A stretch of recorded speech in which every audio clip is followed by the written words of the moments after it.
पहा या संतांचा संसार साधूचा.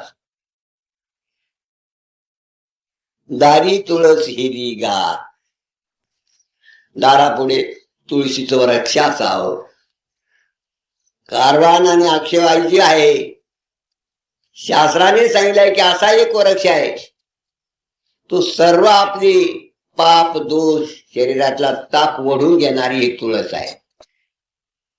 या वृक्षासारखं दुसरं वृक्ष नाही. म्हणून तिला दारातून लावून येता जाता तिचं, आणि ते कारवान ते कार्बन डायऑक्साईड घेते आणि ऑक्सिजन कायम सोडते. हा, ती घेते आणि सोडते ही तुळस. तर जे देवाचे भक्त हे संसार करणारे तिन्ही लोकांमध्ये ते तुळस लावते. तुळसच नुसती लाईत नाही काय, तुळस तर सगळे घरदार जग लायत.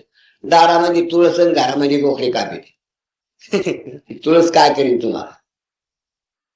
नाही, ज्याच्या दारी तुळस आहे त्याच्या गळ्यात माळ असेल, ज्याच्या गळ्यात माळ आहे तो बंधनाने गुरुच्या सांगितल्याने ऐकल.